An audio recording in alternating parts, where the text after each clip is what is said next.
Hey everybody! Just wanted to give you a quick overview of the communication framework we are going to be working with this semester. So this semester, when we say communication, what we mean is communication is rhetorical, it's in process, it's multimodal, it's collaborative, and it can be assessed. So, what's rhetoric? Here's a quick overview of the classical foundations and contemporary applications of what we mean when we say rhetoric. So the definition of rhetoric that we're going to be using this semester, comes out of Aristotle, who said that rhetoric is the faculty of observing in any given case the available means of persuasion, using logic, ethics, and pathos. So that means in order to persuade listeners of whatever types of claims you're making, or to encourage them to pay attention to the information that you are sharing, you have to have a thorough and often compassionate understanding of your audience and their needs. The confessional rhetorical elements include context, exigencies, roles, purposes, audience, ethics, arguments, evidence organization, visual design modes, media, and conventions. Rhetoric also takes as its starting point the notion that all utterances, all communication occur within a, a set of very specific contexts that enable the speaker to persuade or educate the audience. We're going to be spending a lot of time thinking about ways in which in your workplace you will be required to communicate as an expert to other experts and also as an expert to non-experts. And then finally, characteristics of rhetoric or of workplace communication rhetoric is it's learnable, transferable across disciplines, and synergistic. Next, we're going to emphasize the ways in which writing communication is always in process. That means writing is recursive, and the most successful writing occurs when you can fit your process to the audience and constraints of the context in which you're speaking.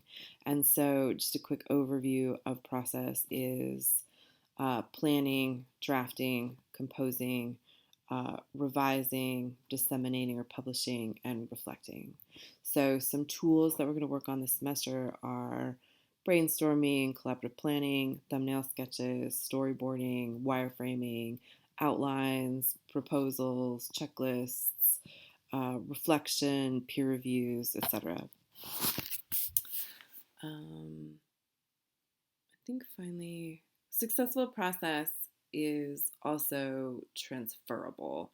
So, successful communication in the workplace is going to be in a variety of modes and media.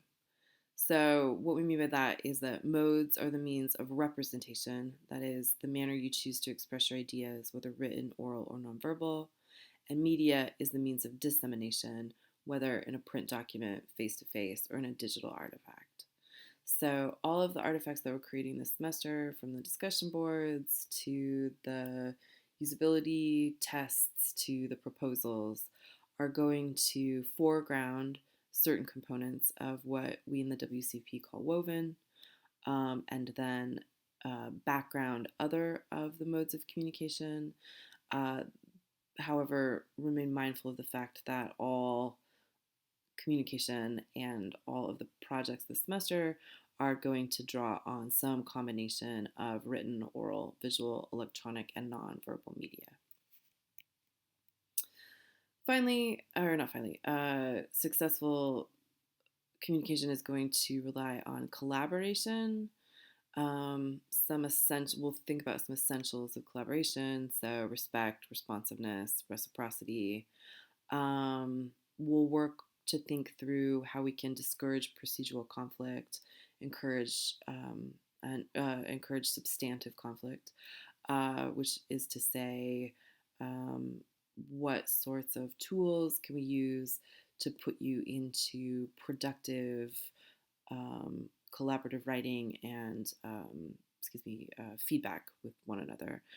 Quick note: because of the situation that we're taking these courses under, team collaboration has become even more um, a focus of these sorts of courses, given that we're not sure when we will return to regular face-to-face schedules, and companies like Twitter and even Facebook are suggesting that remote might be a new way of working together. And so we'll put some emphasis on what team collaboration looks like in the remote context.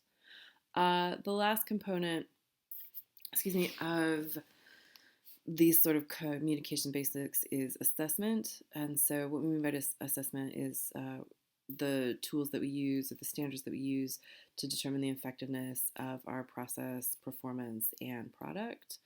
So over the course of the semester, we are going to assess, or both through summative, and that means my and your peers providing our responses to the work while the work is ongoing. That's summative assessment, as well as formative assessment, which is my response to your completed artifacts that I score. We will respond according to how well the artifact met its rhetorical goals, its argument, the stance it takes on its topic, the ways in which ideas are developed in terms of evidence, analysis, data, visualization, etc., over the course of the product. We think about organization, so structure, coherence, transitions, how well the artifact uses the conventions.